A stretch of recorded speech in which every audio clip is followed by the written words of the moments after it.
मुक्तिधाम, श्री सीता गुफा, भारत का एकमात्र लक्ष्मण जी का मंदिर शेषनाग के अवतार में, त्र्यंबकेश्वर ज्योतिर्लिंग। हेलो एवरीवन, कैसे हैं आप सभी? आई होप अच्छे होंगे।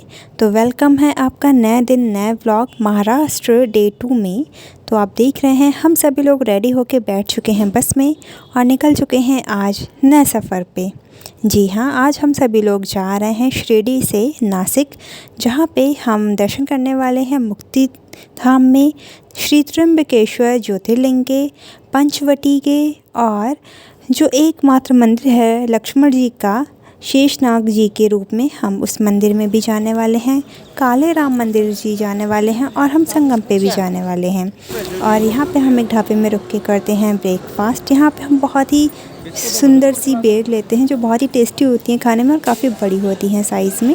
उसके बाद हम दोबारा निकल जाते हैं अपने सफ़र पे बस से, और हम धीरे धीरे बढ़ने लगे हैं नासिक की ओर। तो चलिए सफ़र का लेते हैं मज़ा और बढ़ते हैं अपनी मंजिल की ओर। आज भी हम काफ़ी एक्साइटेड हैं कि आज हम फिर से एक ज्योतिर्लिंग के दर्शन करने वाले हैं। क्या आप भी एक्साइटेड हैं? तो चलिए चलते हैं साथ में और ज्योतिर्लिंग के करेंगे दर्शन। फ़िलहाल तो अभी हम पहुंच गए हैं मुक्ति धाम।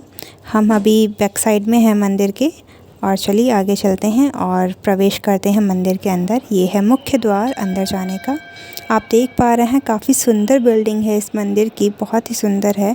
काफ़ी सारे श्रद्धालु यहाँ आए हुए हैं दर्शन के लिए और सभी लोग यहाँ पे कैप्चर कर रहे हैं इस मंदिर की सुंदरता को। वाकई ये बहुत सुंदर मंदिर था। जैसे ही हम मंदिर के अंदर जाते हैं तो हमारे लेफ्ट हैंड में साईं बाबा जी की मूर्ति स्थापित होती है, और हम जब आगे बढ़ते हैं तो सामने सामने हमें नज़र आती है श्री राम जी की, लक्ष्मण जी की और माँ सीता जी की एक साथ मूर्ति, और उनके लेफ़्ट में होती है राधा कृष्ण जी की मूर्ति। काफ़ी बड़ा हॉल था इस मंदिर का, जैसा कि आप देख रहे हैं। बहुत ही शांति थी यहाँ पे, पीसफुल एनवायरनमेंट था यहाँ पे। सभी लोग यहाँ पे आए थे दर्शन के लिए, और आप देख रहे हैं सभी श्रद्धालु यहाँ दर्शन कर रहे हैं। आप भी दर्शन करिए और आशीर्वाद लीजिए भगवान जी का। तो चलिए ऐसे ही सभी भगवान जी का आप दर्शन लेते रहिएगा। अब बढ़ते हैं हम आगे की ओर।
बारह ज्योतिर्लिंग जितने हैं सब यहाँ पर सोमनाथ, मल्लिकार्जुन, महाकालेश्वर महाराज की जय, ओंकारेश्वर महाराज, केदारनाथ,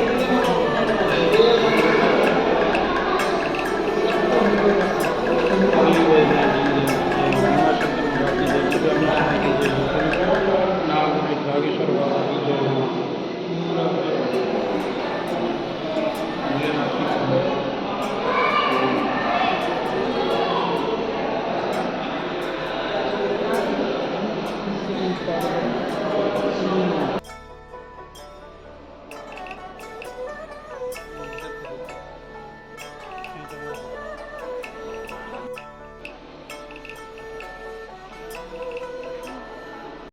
मुक्ति धाम में सभी देवी देवताओं भगवान जी के दर्शन के बाद हम लोग दोबारा से निकल जाते हैं नासिक की गलियों में। हाँ, अब हम लोग और आगे की ओर बढ़ रहे हैं। अब हम जाने वाले हैं पंचवटी, वही पंचवटी जहाँ पे वनवास के समय में श्री राम जी, लक्ष्मण जी और माँ सीता जी कुछ समय के लिए यहाँ रुके थे। तो हम उसी पंचवटी में जा रहे हैं। सुंदर सुंदर नज़ारे देखते हुए, शहर की सुंदरता को देखते हुए, उसको कैप्चर करते हुए हम सभी लोग पंचवटी की ओर बढ़ने लगते हैं। यहाँ पे हम अपनी बस को पार्किंग में खड़ी करवाते हैं और यहाँ से अब हमें आगे का सफ़र टेम्पो से करना होगा, जो हम बुक करके हमें ले जाएगा पंचवटी तक। तो यहाँ पे अभी बातें चल रही हैं और फिर हम पहुँच जाते हैं पंचवटी में। आप सामने देख पा रहे हैं, ये है पंचवटी और सामने है माँ सीता जी की गुफ़ा। तो हम सभी लोग माँ सीता जी की गुफ़ा की ओर बढ़ने लगते हैं। हम सभी लोग बहुत एक्साइटेड थे अंदर जाने के लिए, क्योंकि हमें पता था ये बहुत ही सुंदर होने वाला है और हमें वहाँ पे सीता जी के, राम जी, लक्ष्मण जी के दर्शन होंगे। ये है श्री सीता गुफ़ा, पंचवटी, नासिक। तो चलिए चलते हैं अंदर। ये हम गुफ़ा के अंदर एंटर हो रहे हैं सभी लोग। हमें यहाँ बैठ के जाना था, क्योंकि यहाँ खड़े होने की जगह नहीं थी। रेंगते हुए सभी लोग आगे की ओर बढ़ रहे हैं।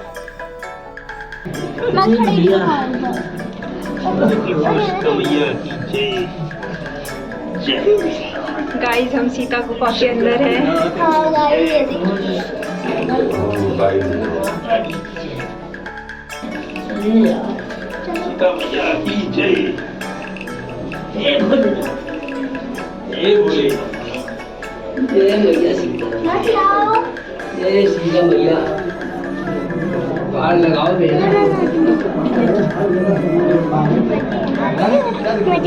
सीता गुफा में अंदर जाने के बाद हमें दिव्य दर्शन होते हैं श्री राम जी, लक्ष्मण जी और माँ सीता जी के। जैसा कि आप देख रहे हैं, ये उनकी मूर्तियाँ स्थापित की गई हैं यहाँ पे। ये सब गुफा के अंदर ही था। बहुत ही अच्छा लगा हमें यहाँ पे दर्शन करके। उसके बाद हम गुफा से बाहर की ओर निकलने लगते हैं। सीता गुफा से बाहर हम जाने लगते हैं। सभी लोग रेंगते हुए, बैठते हुए आगे की ओर बढ़ रहे हैं। काफ़ी सक्रिय गुफा थी ये, बहुत ही मज़ा भी आया, एडवेंचरस भी थी ये साथ में।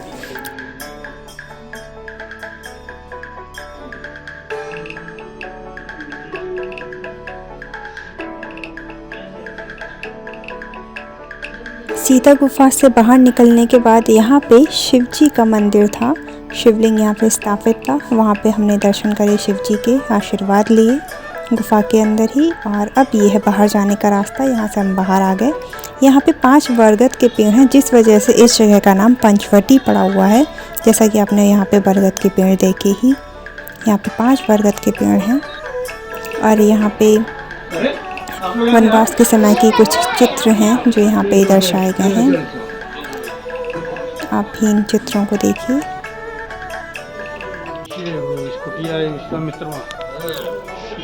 मूर्ति की बनावट से यहाँ पे उन चीज़ों को दर्शाने की कोशिश की गई है।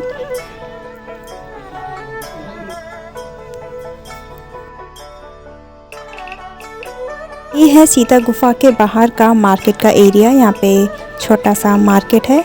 काफ़ी सारी चीज़ें यहाँ बिक रही थी, जैसा कि आप देख रहे हैं। उसके बाद हम चले जाते हैं पर्णकुटी में, जहाँ पे श्री राम जी, लक्ष्मण जी और माँ सीता जी की मूर्तियाँ स्थापित की गई हैं। उनकी पूजा होती है इस कुटिया में। और यहाँ से हम फिर से बाहर की ओर निकलने लगते हैं दर्शन के बाद। और दर्शन के बाद ही हम पैदल पैदल दूसरे मंदिर की ओर बढ़ने लगते हैं, जो कि बहुत ही नज़दीकी पे था।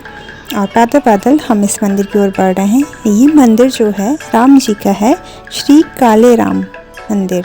जी हाँ, अब हम इसी मंदिर में जाके श्री राम जी के दर्शन करने वाले हैं। और हम मंदिर के अंदर की ओर बढ़ रहे हैं। बहुत ही सुंदर नक्काशी पे ये मंदिर बनाया गया है। पूरा पत्थरों से ही बना हुआ है। और मंदिर पे अंदर एंटर करते ही हमें श्री हनुमान जी के दर्शन होते हैं। उनके दर्शन करने के बाद हम आगे बढ़ने लगते हैं राम जी के मंदिर की ओर। उनके गर्भगृह की ओर हम आगे बढ़ने लगते हैं। बहुत सुंदर मंदिर था ये। सब कुछ पत्थर की नक्काशी पे था। आप देख ही रहे हैं कितना सुंदर है। मतलब देख के ही दिल खुश हो गया। उसके बाद अंदर दर्शन करने के बाद तो क्या ही होना है। तो चलिए चलते हैं अंदर, राम जी के दर्शन करते हैं। देखिए कितनी सुंदर नक्काशी है, कितना सुंदर इसका हर चीज़ कितनी सुंदरता से, बारीकी से बनाई गई है। और हम आ चुके हैं अंदर गर्भगृह के। और यहाँ से हम राम जी के दर्शन कर लीजिए। इसके आगे कैमरा अलाउ नहीं था, तो आप यहीं से दर्शन करिए राम जी के। और दर्शन करने के बाद हम भी बाहर आ जाते हैं। ये है एग्ज़िट गेट, यहाँ से सभी लोग बाहर आ रहे हैं मंदिर के। कितना सुंदर मंदिर है, बहुत सुंदर।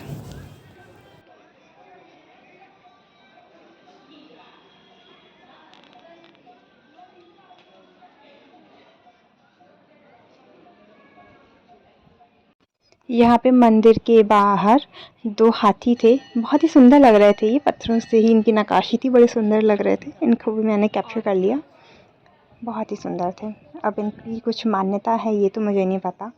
हमने ऐसे ही हाथी और भी मंदिरों में देखे, ऐसी नक्काशी वाले। कुछ तो मान्यता होगी जो मुझे नहीं पता है। अगर आप लोगों को पता है तो कमेंट्स में ज़रूर बताइएगा। जी, काले राम जी के और पंचवटी में माँ सीता जी के दर्शन करने के बाद हम सभी लोग निकल जाते हैं आगे की ओर। अब हम सभी लोग जा रहे हैं उस मंदिर में जो भारत का एकमात्र मंदिर है लक्ष्मण जी का, जो कि शेषनाग जी के रूप में बना हुआ है। अब हम उसी मंदिर की ओर बढ़ रहे हैं, आप देख रहे हैं बाय ऑटो हम लोग आगे बढ़ रहे हैं उस मंदिर की ओर। और ये वही जगह है नासिक जहाँ पे कुंभ मेले का आयोजन किया जाता है। जैसा कि हम सबको पता है, पूरे भारत में सिर्फ 4 जगहों पे कुंभ मेले का आयोजन होता है, हरिद्वार, नासिक, उज्जैन और प्रयागराज, जो कि अभी वहाँ पे कुंभ मेला चल रहा है। और हम उसी नगरी में हैं जहाँ पे कुंभ मेले का आयोजन होता है, तो काफ़ी अच्छा लग रहा था। और जो आप सामने का एरिया देख रहे हैं, ये है गोदावरी नदी। ये वही जगह है जहाँ पे कुंभ मेले का आयोजन होता है।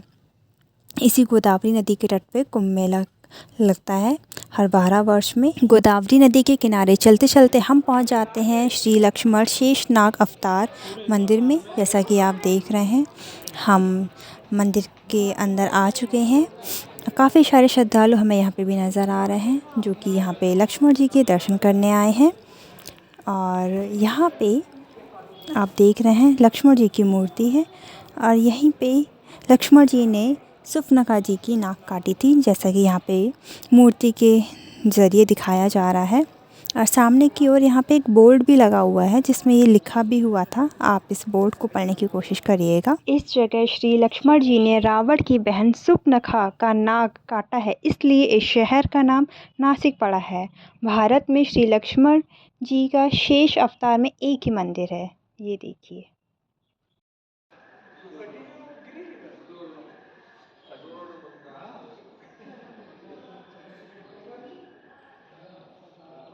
आप भी यहाँ पे दर्शन करिए लक्ष्मण जी के, शेषनाग जी के अवतार में। बहुत ही सुंदर प्रतिमा थी इनकी, आप भी दर्शन करिए हमारे साथ।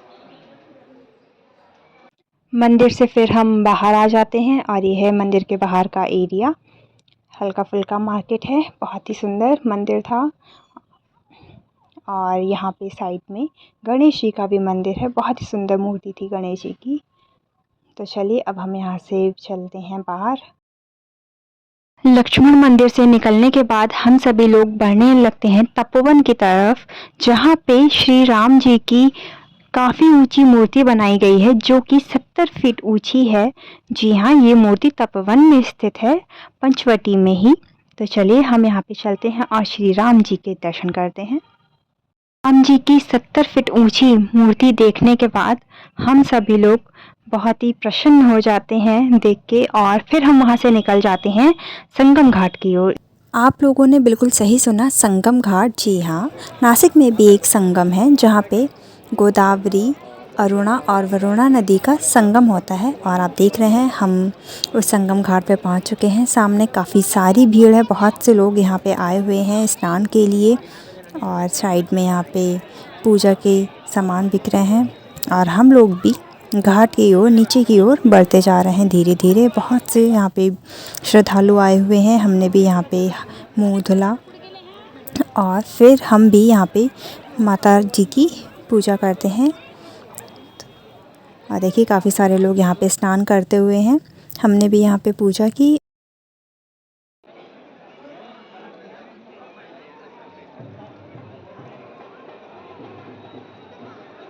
नदी में मुंह हाथ धोने के बाद हम लोग निकल जाते हैं शिव जी के मंदिर की ओर, जो कि संगम घाट के जस्ट दूसरी साइड था। यहाँ पे स्थापित थी श्री हनुमान जी की मूर्ति। उसके बाद हम सीढ़ियाँ चढ़ के ऊपर जाने लगते हैं शिव जी के मंदिर की ओर, जैसा कि आप देख रहे हैं। और हम मंदिर के प्रांगण में पहुँच चुके हैं। सामने आप देख पा रहे हैं काफ़ी सारी भीड़ है जो यहाँ पे शिव जी के दर्शन के लिए आई हुई है। और हमने भी यहाँ पे शिव जी के दर्शन करे। कैमरा अलाउ नहीं था तो मैं रिकॉर्ड नहीं कर पाई। फिर ये मंदिर के पीछे शिव जी को चढ़ा हुआ जल और दूध बाहर आ रहा था, वो हमने स्पर्श किया। और फिर वहाँ से हम निकल जाते हैं मोस्ट अवेटेड जगह जाने के लिए। और हम निकल गए हैं यहाँ पे श्री त्र्यंबकेश्वर महाराज जी के दर्शन के लिए। जी हाँ, हम अभी रास्ते में हैं और हम धीरे धीरे बढ़ रहे हैं ज्योतिर्लिंग की तरफ। और यहाँ पे हम ज्योतिर्लिंग के पार्किंग एरिया में पहुँच चुके हैं। बस ने हमें छोड़ दिया है। उसके बाद हम आगे का रास्ता पैदल तय करते हैं। थोड़ा सा हमें पैदल चल के आगे जाना होगा शिव जी के दर्शन के लिए। सामने आप देख पा रहे हैं पहाड़ नज़र आ रहा है। बहुत ही सुंदर एरिया में ये मंदिर था। बहुत ही अच्छा लग रहा था यहाँ आते हुए। साइड में पूजा सामग्रियाँ वगैरह बिक रही थी। काफ़ी सारे यहाँ पे दुकानें वगैरह थी। और हमने भी पूजा का सामान ले लिया था और हम भी पैदल मज़े में आगे की ओर बढ़ने लगे थे मंदिर की तरफ। सामने आप देख पा रहे हैं मंदिर की चोटी अब दिखने लगी है। ये देखिए कितनी सुंदर यहीं से ये दिख रहा है मंदिर, तो दर्शन करने में तो मज़े ही आ जाएंगे। तो हम धीरे धीरे आगे की ओर शिव जी के मंदिर की ओर बढ़ने लगे हैं, श्री त्र्यंबकेश्वर महाराज जी की ओर। और ये देखिए हम उसके एंट्री गेट पे पहुंच चुके हैं। ये है उसका एंट्री गेट, जहां से वीआईपी एंट्री होती है। और वैसे एंट्री के लिए हमें और आगे जाना पड़ता है। और कैमरा अलाउ नहीं था तो हमें फ़ोन बाहर ही छोड़ना पड़ा। हमने बहुत ही अच्छे से दर्शन करे त्र्यंबकेश्वर जी के। और उसके बाद हम वहाँ से निकल जाते हैं अपने होटल की ओर। हमें वापस जाना होगा अब शिरडी, क्योंकि वहीं पे हमारा स्टे है। आशा करती हूँ आप लोगों को भी सभी के दर्शन करके बहुत ही अच्छा लगा होगा। श्री राम जी के, माँ सीता जी के, लक्ष्मण जी के और त्र्यंबकेश्वर महाराज जी के। और ऐसे ही आप कल भी एक ज्योतिर्लिंग के दर्शन करना चाहते हैं तो मेरे साथ बने रहिए मेरे वीडियोस में। होप आप लोगों को बहुत मज़ा आ रहा होगा महाराष्ट्र ट्रिप में। तो ऐसे ही नए नए वीडियोस के लिए मेरे साथ बने रहिए। ट्रिप तो अभी शुरू हुई है, तो चलिए ऐसे एंजॉय करते रहिए। Thanks for watching. Do like, share and subscribe to my channel. Bye bye.